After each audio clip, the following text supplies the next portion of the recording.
दोस्तों स्वागत है आप सभी का आपका अपना यूट्यूब चैनल जीटीएम क्लासेस में। दोस्तों आज के इस वीडियो में 10th क्लास हिंदी व्याकरण का दोस्तों काफ़ी महत्वपूर्ण प्रश्न हम करने वाले हैं जो कि आपके बोर्ड परीक्षा में 100% लड़ेगा दोस्तों। ठीक है दोस्तों, आज के इस वीडियो में हिंदी व्याकरण से हम दोस्तों 40 महत्वपूर्ण प्रश्न आपको बताने वाले हैं दोस्तों इस वीडियो के माध्यम से, जो कि आपका जो है इस 40 प्रश्न में से आपके बोर्ड परीक्षा में 10 से ज़्यादा प्रश्न दोस्तों हूबहू लड़ेगा। ठीक है, इस वीडियो में से। ठीक है, इसलिए दोस्तों एक भी क्वेश्चन को स्किप नहीं करेगा आप इस वीडियो का, क्योंकि यह वीडियो आपके लिए काफ़ी ही महत्वपूर्ण होने वाला है। ठीक है, तो दोस्तों आप इस वीडियो के अंत तक जरूर बने रहेगा। सभी प्रश्नों को दोस्तों काफ़ी अच्छा तरह से बताया हुआ ताकि आप एक बार में ही समझकर उसे याद कर सके। ठीक है, तो चलिए आज का यह शानदार वीडियो हम शुरू करते हैं दोस्तों। और यह 40 प्रश्न दोस्तों आपको प्रीवियस ईयर में पूछा हुआ भी प्रश्न इसमें सेलेक्ट किया हुआ है और काफ़ी शानदार प्रश्न है दोस्तों, इसलिए एक भी क्वेश्चन स्किप नहीं करेगा। ठीक है, तो चलिए दोस्तों आज का यह वीडियो शुरू करते हैं पहला प्रश्न से। तो पहला प्रश्न में पूछा जा रहा है कि संधि के कितने भेद हैं। दोस्तों पूछा जा रहा है कि संधि के कितने भेद हैं।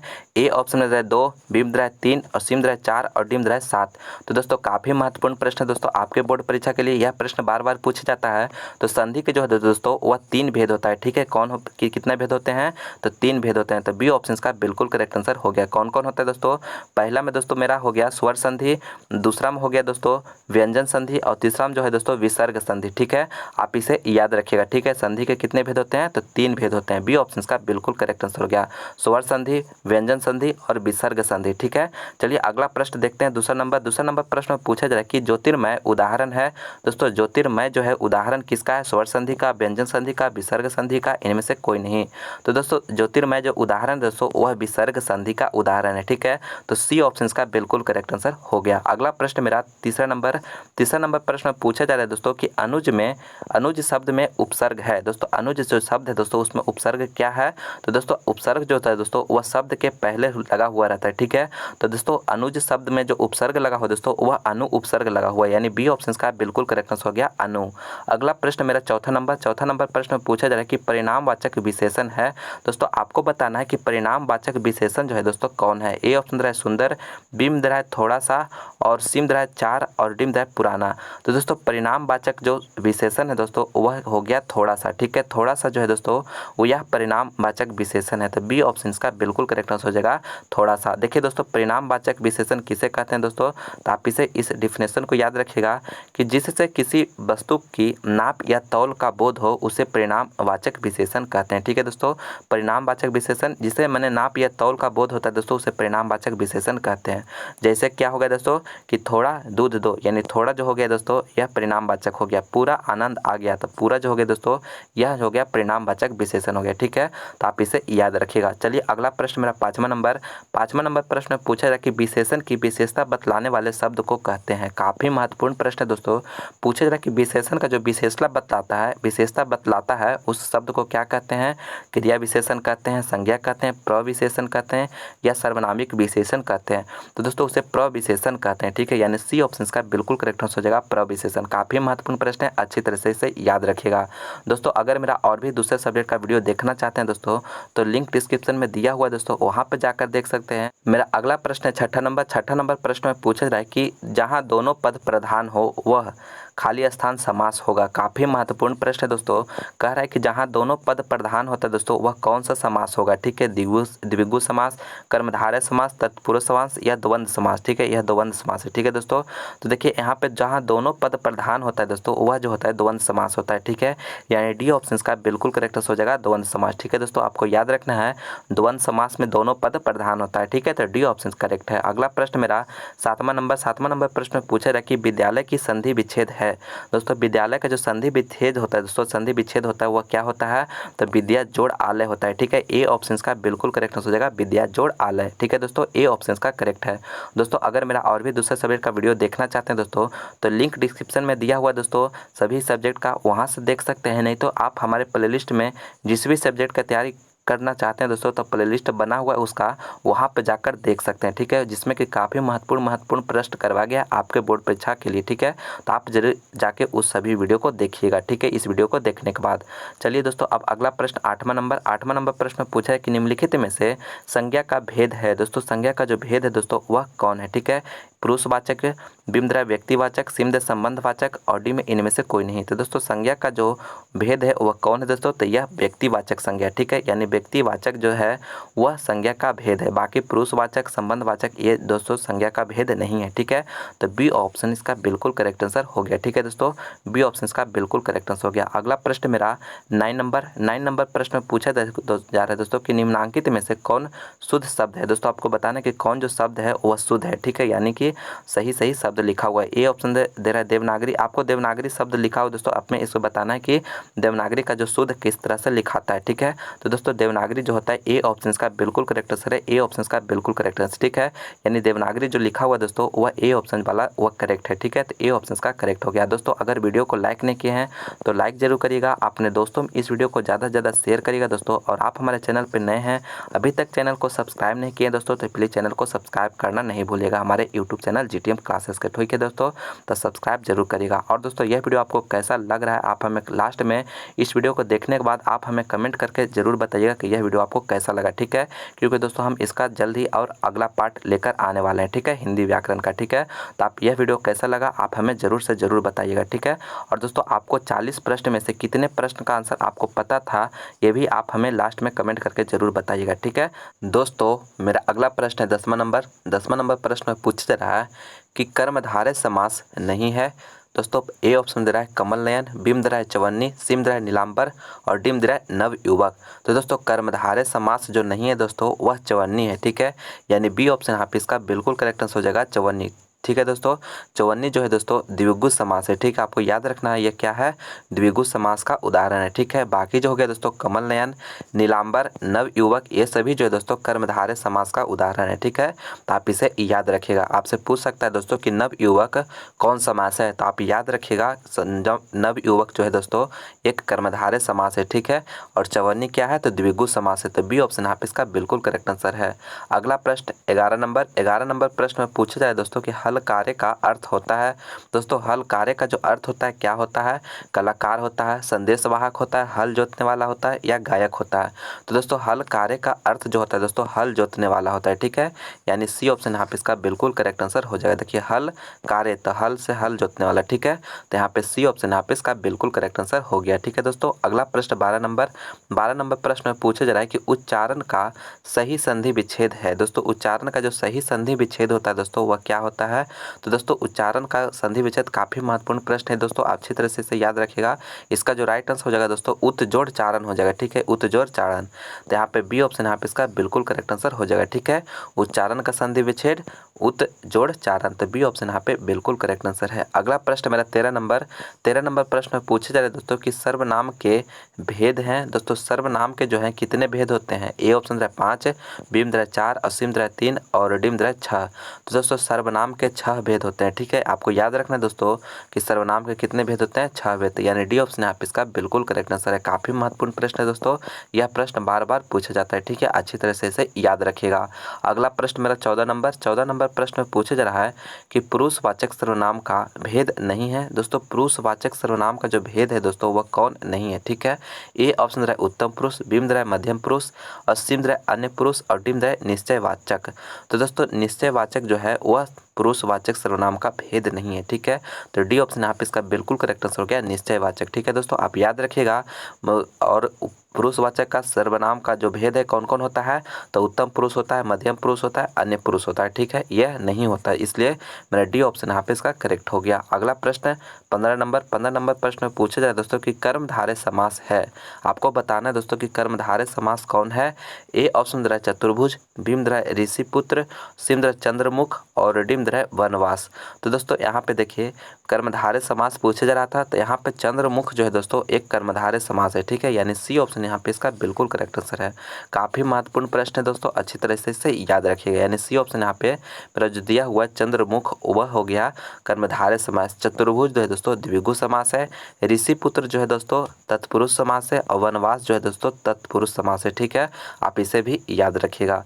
दोस्तों अगला प्रश्न 16 नंबर प्रश्न में पूछा जा रहा है कि गुणवाचक विशेषण है। दोस्तों आपसे पूछा जा रहा है कि गुणवाचक विशेषण जो होता है वह कौन है। ठीक है, ए ऑप्शन है 3 किलो, बी में 4, सी में अधिक और डी में अच्छा।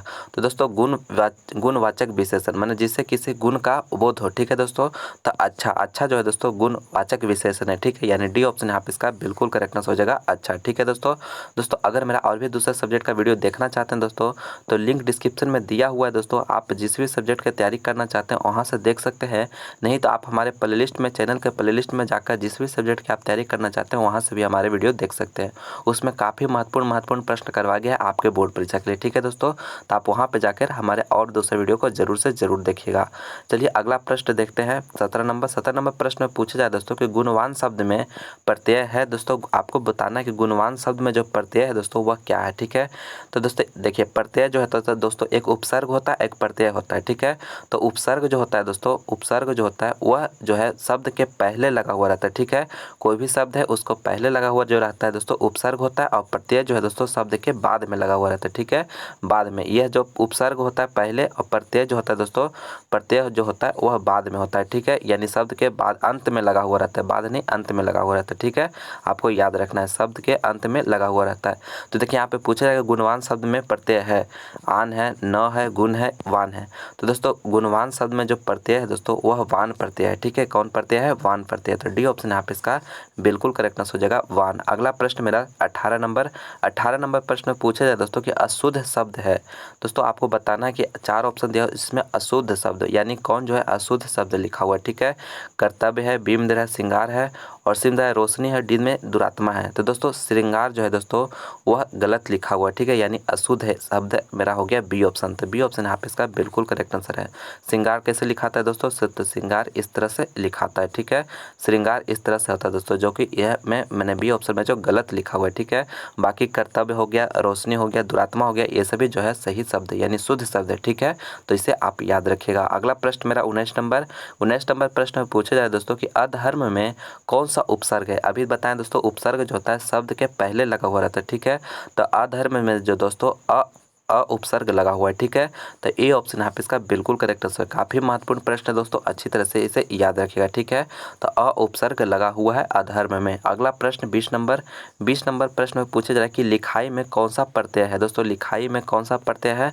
तो प्रत्यय जो है दोस्तों शब्द के अंत में लगा हुआ रहता है। ठीक है, ई प्रत्यय है, आई प्रत्यय है, खाई प्रत्यय है या आई है। ठीक है, तो दोस्तों लिखाई में जो है आई प्रत्यय लगा हुआ है। ठीक है, आपको याद रखना है दोस्तों लिखाई में कौन सा प्रत्यय है? आई प्रत्यय। तो डी ऑप्शन यहाँ पे इसका बिल्कुल करेक्ट आंसर हो गया। अगला प्रश्न 21 नंबर प्रश्न में पूछा जाए तत्पुरुष समास का उदाहरण नहीं है।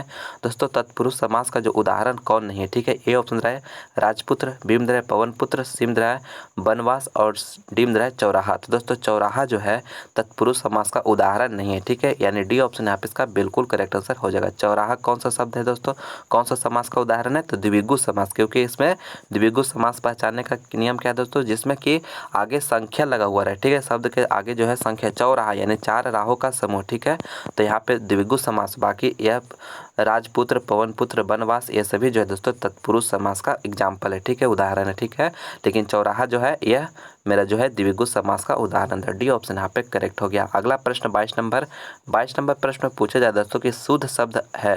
बताना दोस्तों कि शुद्ध शब्द जो है कौन लिखा हुआ है। दोस्तों अभिलाषा, सभी अभिलाषा लिखा हुआ है दोस्तों, तो आपको बताना कि इसमें शुद्ध कौन लिखा हुआ है। तो दोस्तों शुद्ध शब्द जो है दोस्तों अभिलाषा जो होता है दोस्तों इस तरह से लिखाता है। ठीक है, तो कौन सा ऑप्शन में दिख रहा है? अभिलाषा जो है दोस्तों यह मेरा ए ऑप्शन में दिख रहा है। ठीक है, तो ए ऑप्शन का बिल्कुल करेक्ट आंसर हो जाएगा। ठीक है दोस्तों, अभिलाषा जो लिखाता है ए ऑप्शन यहाँ पे करेक्ट है। अगला प्रश्न 23 नंबर प्रश्न में पूछा जा रहा है कि स्वर संधि का उदाहरण है। दोस्तों आपको बताना है कि स्वर संधि का जो उदाहरण है वह कौन है। ठीक है, ए ऑप्शन रहे वाक्यद्वय, आच्छादन, भानुदय और पुनर्जन्म। तो दोस्तों स्वर संधि का जो उदाहरण है दोस्तों वह भानु उदय है। ठीक है, यानी सी ऑप्शन यहाँ पे इसका बिल्कुल करेक्ट आंसर हो जाएगा, भानु उदय। अगला प्रश्न 24 नंबर प्रश्न में पूछा जाए कि सर्वनाम का भेद है। काफ़ी महत्वपूर्ण प्रश्न है दोस्तों, आपको बताना है कि सर्वनाम का जो भेद है दोस्तों कौन है। ठीक है, ए ऑप्शन रहे संबंधवाचक, बी में रहे द्रव्यवाचक और सी में दे रहा है व्यक्तिवाचक और डी में दे रहा है भाववाचक। तो दोस्तों ये 2 3 दिया हो दोस्तों, यह संज्ञा का भेद है। ठीक है, किसका भेद है? तो संज्ञा का भेद है। ठीक है, और संबंधवाचक जो हो गया दोस्तों, यह सर्वनाम का भेद है। ठीक है, तो ए ऑप्शन का बिल्कुल करेक्ट आंसर हो जाएगा। काफ़ी महत्वपूर्ण प्रश्न है दोस्तों, अच्छी तरह से इसे याद रखिएगा। ठीक है, ये 3 जो दिया हो, द्रव्यनामवाचक, व्यक्तिवाचक, भाववाचक, यह संज्ञा का भेद है और संबंधवाचक जो है सर्वनाम का भेद है। ठीक है, आप इसे अच्छी तरह से इसे याद रखिएगा। चलिए दोस्तों, अब अगला प्रश्न 25 नंबर प्रश्न पूछा है कि निम्नलिखित में से सर्वनाम है। दोस्तों बताना है कि निम्नलिखित में से सर्वनाम कौन है? वह है, अच्छा है, मोहन है, माता पिता है। तो दोस्तों सर्वनाम जो है दोस्तों वह है। ठीक है, यानी संज्ञा के बदले जिसका प्रयोग किया जाता है दोस्तों वह सर्वनाम कहलाता है। ठीक है, तो वह जो हो गया सर्वनाम हो गया। तो ये ऑप्शन इसका करेक्ट है। अगला प्रश्न 26 नंबर का प्रश्न में पूछा दोस्तों कि द्वंद्व समास है। दोस्तों द्वंद्व समास जो है कौन है? ए ऑप्शन है दशानंद, बी में है प्रेम सागर, सी में है दिन रात और डी में है प्रतिदिन। काफ़ी महत्वपूर्ण प्रश्न है दोस्तों, आपको बताना है कि द्वंद्व समास जो है वह कौन है। ठीक है, तो देखिए दोस्तों द्वंद्व समास पहचानने का जो नियम है दोस्तों, अगर द्वंद्व समास जो होता है दोस्तों कि देखिए आपको यहाँ पे जो राइट आंसर हो जाएगा और दिन रात हो जाएगा। ठीक है, तो मेरा सी ऑप्शन है यहाँ पे बिल्कुल करेक्ट आंसर हो जाएगा। ठीक है, सी ऑप्शन, तो यानी दिन रात मेरा द्वंद्व समास का उदाहरण। देखिए इसको पहचानिएगा कैसे दोस्तों, कि जो भी शब्द आपको जो द्वंद्व समास होगा वह एक जो दिन हो गया तो इसका उल्टा हो जाता है रात। ठीक है, यानी दिन रात दोनों एक दूसरे के उल्टा होता है। ठीक है, इसी तरह से माता पिता हो गया, भाई बहन हो गया, तो इस तरह से दोनों एक दूसरे के उल्टा होता रहता है। ठीक है, और जब इसको विग्रह करिएगा दोस्तों तो बीच में और आता है। ठीक है, बीच में क्या आ जाता है? और आता है। ठीक है, यानी दिन और रात। ठीक है, और इसके दोनों शब्द जो होता है उल्टा होता है। इस तरह से आप याद रखिएगा, द्वंद्व समास आप हमेशा पहचान जाइएगा। ठीक है, तो सी ऑप्शन इसका करेक्ट हो गया। अगला प्रश्न मेरा 27 नंबर दोस्तों, 27 नंबर का प्रश्न में पूछा जा रहा है कि सात्विक का विपरीतार्थक शब्द है। दोस्तों आपको बताना है कि सात्विक का जो विपरीतार्थक शब्द होगा दोस्तों वह क्या होगा? ठीक है, तो तामसिक होता है दोस्तों। ठीक है, क्या होता है? तामसिक। सी ऑप्शन का बिल्कुल करेक्ट आंसर है। ठीक है, अगला प्रश्न 28 नंबर दोस्तों, 28 नंबर प्रश्न में पूछा जाए कि चंचला किस शब्द का पर्यायवाची शब्द है? काफ़ी महत्वपूर्ण प्रश्न है दोस्तों। चंचला जो है दोस्तों किस शब्द का पर्यायवाची शब्द है? ए ऑप्शन है सरस्वती, बी में है दुर्गा, सी में है लक्ष्मी और डी में है सावित्री। तो दोस्तों चंचला जो है दोस्तों लक्ष्मी का पर्यायवाची शब्द है, यानी सी ऑप्शन का बिल्कुल करेक्ट आंसर हो गया। ठीक है, चंचला किसका पर्यायवाची शब्द होता है? तो लक्ष्मी का। तो सी ऑप्शन इसका करेक्ट है। दोस्तों अगर अभी तक इस वीडियो को लाइक नहीं किए दोस्तों तो लाइक जरूर करिएगा, अपने दोस्तों में इस वीडियो को ज़्यादा से ज़्यादा शेयर करिएगा दोस्तों। और आप हमारे चैनल पे नए हैं और अभी तक चैनल को सब्सक्राइब नहीं किए हैं दोस्तों तो प्लीज़ चैनल को सब्सक्राइब जरूर कर लीजिएगा, क्योंकि दोस्तों आपको इस चैनल पे 10th बोर्ड परीक्षा के काफ़ी शानदार तैयारी कराए जा रहे हैं दोस्तों। तो आप हमारे चैनल से जल्द जुड़ जाए, ताकि जो आपका जो टारगेट है दोस्तों 450 प्लस मार्क्स लाना दोस्तों उसे आप पूरा कर सके। ठीक है, और दोस्तों अभी से ही मेहनत करिए दोस्तों, क्योंकि अब आपके पास समय बहुत कम बचा हुआ है। इसलिए दोस्तों अभी से ही आप जितना हो सके ज़्यादा से ज़्यादा स्टडी पर ध्यान दीजिए, स्टडी पर अपना टाइम को फोकस कीजिए, ताकि जो आपका टारगेट है, माँ बाप का सपना है, उसे पूरा कर सके। ठीक है, तो अभी से ही आप मेहनत करना शुरू कर दीजिए। ठीक है, मेरा अगला प्रश्न है 29 नंबर प्रश्न में पूछा जा रहा है कि होश शब्द का प्रयोग सदैव होता है। दोस्तों होश जो शब्द है दोस्तों उसका प्रयोग सदैव होता है एक वचन में, बहुवचन में, द्विवचन में, इनमें से कोई नहीं। तो दोस्तों होश शब्द का जो प्रयोग होता है दोस्तों सदैव बहुवचन में प्रयोग होता है। ठीक है, तो बी ऑप्शन यहाँ पे इसका बिल्कुल करेक्ट आंसर हो गया। काफ़ी महत्वपूर्ण प्रश्न है दोस्तों, अच्छी तरह से इसे याद रखिएगा। ठीक है, देखिए दोस्तों आपको कुछ और शब्द बता रहे हैं, ये जो शब्द है दोस्तों वह हमेशा बहुवचन में ही प्रयोग किया जाता है। देखिए कौन कौन? आंसू हो गया, आदरणीय, आप, दर्शन, भाग्य, दाम, हस्ताक्षर, प्राण, समाचार, बाल, लोग, होश। ठीक है, ये शब्द जो है दोस्तों हमेशा बहुवचन में ही प्रयोग किया जाता है। अच्छी तरह से इसे याद कर लीजिएगा दोस्तों, क्योंकि ज़रूरी नहीं दोस्तों कि आपको हम होश शब्द करवाएं तो यही पूछे। ठीक है, इसलिए दोस्तों आप ये सभी शब्दों को याद कर लीजिएगा। ये सभी जो शब्द है दोस्तों बहुवचन में प्रयोग किया जाता है। ठीक है, तो आप इसे अच्छी तरह से इसे याद कर लीजिएगा लिख के कॉपी में। ठीक है, चलिए अगला प्रश्न मेरा 30 नंबर प्रश्न में पूछा जाएगा कि जिस शब्द का रूप कभी नहीं बदलता है उसे कहते हैं। काफ़ी महत्वपूर्ण प्रश्न है दोस्तों, कहा जा रहा है कि जिस शब्द का जो रूप है वह कभी नहीं बदलता उसे कहते हैं संज्ञा कहते हैं, सर्वनाम कहते हैं, क्रिया कहते हैं, अवयव कहते हैं। तो दोस्तों अवयव कहते हैं। ठीक है, यानी डी ऑप्शन का बिल्कुल करेक्ट आंसर हो जाएगा अवयव। अगला प्रश्न 31 नंबर प्रश्न में पूछा जा रहा है दोस्तों कि चोर शब्द का विलोम है। दोस्तों आपको बताना कि चोर जो शब्द है दोस्तों उसका विलोम क्या होगा? तो साधु हो जाएगा दोस्तों। क्या हो जाएगा? साधु। सी ऑप्शन का बिल्कुल करेक्ट आंसर हो जाएगा। अगला प्रश्न मेरा 32 32 नंबर प्रश्न में पूछा जा रहा है कि विवाह शब्द है दोस्तों, विवाह जो शब्द है दोस्तों वह कैसा शब्द है? पुल्लिंग है, स्त्रीलिंग है, उभयलिंग है, इनमें से कोई नहीं। तो दोस्तों पुल्लिंग है, ठीक है, यानी ए ऑप्शन का बिल्कुल करेक्ट आंसर हो जाएगा पुल्लिंग। अगला प्रश्न मेरा 33 नंबर में पूछा जाए दोस्तों कि लंबोदर शब्द कौन समाज है? दोस्तों यहाँ पे समाज लिखा गया, समास होगा, ठीक है, समास होगा दोस्तों, ठीक है, मिस्टेक से मिसप्रिंट हो गया, ठीक है। तो पूछा जाए कि लंबोदर शब्द कौन समास है, ठीक है। तो ए ऑप्शन रहा है द्वंद्व, बी में रहा है बहुब्रीहि, सी में दे रहा है द्विगु और डी में दे रहा है तत्पुरुष। तो देखिए लंबोदर, तो दोस्तों लंबोदर यानी लंबा है उदर जिसका, अर्थात गणेश दोस्तों, जिसका अलग कोई अर्थ निकलेगा दोस्तों, जिसका कोई अलग अर्थ निकलेगा तो वह बहुब्रीहि समास हो जाता है, ठीक है, यानी बी ऑप्शन का बिल्कुल करेक्ट आंसर हो जाएगा, ठीक है दोस्तों। यानी जो भी शब्द आपको दिया हो उसका कुछ अलग अर्थ दे रहा है दोस्तों तो वह बहुब्रीहि समास होता है। और द्वंद्व समास क्या बताएं दोस्तों पहचानने का? जिसके माने विग्रह करने पर और हो या तो दोनों एक दूसरे का उल्टा शब्द हो, जैसे कि माता पिता, तो माता का उल्टा पिता होता है, तो उसी तरह से दोनों अगर उल्टा रहे या दोनों जो है उसको विग्रह करने पर और आता है, ठीक है। और द्विगु समास दोस्तों जिसमें संख्या लगा हुआ रहेगा तो उसको द्विगु समास, और तत्पुरुष समास दोस्तों जिसमें कारक चिन्ह यानी विग्रह करने पर कारक चिन्ह आता है उसे तत्पुरुष समास कहते हैं, ठीक है दोस्तों। काफ़ी अच्छा तरह से सभी को पहचानने के नियम हम बता रहे हैं दोस्तों। अगर कहिएगा तो आप पर मैंने इस पर समास पर एक स्पेशल हम ट्रिक वाला वीडियो बना देंगे दोस्तों। आप अगर आप चाहते हैं वीडियो बनाने के लिए तो आप हमें कमेंट करके ज़रूर बताइएगा, ठीक है। ज़्यादा से ज़्यादा आप लोग कमेंट करिए कि समास का जो ट्रिक पर रिलेटेड वीडियो है उसको हम अलग से बना देंगे आप लोगों के लिए, ठीक है। क्योंकि दोस्तों समास से आपको एग्जाम में 4 से 5 क्वेश्चन प्रत्येक साल पूछता है, ठीक है। तो आप इसका जो अगर कहिएगा अलग वीडियो बनाने तो बना देंगे, ठीक है। तो देखिए लंबोदर शब्द क्या हो जाएगा? बहुब्रीहि समास हो जाएगा, तो बी ऑप्शन का बिल्कुल करेक्ट आंसर है। अगला प्रश्न मेरा 34 नंबर दोस्तों, 34 नंबर प्रश्न में पूछा जाए कि निम्न में से शब्द है दोस्तों, आपको बताना शुद्ध शब्द है दोस्तों, निम्न में जो है शुद्ध है यानी शुद्ध शब्द जो है कौन है दोस्तों, ठीक है।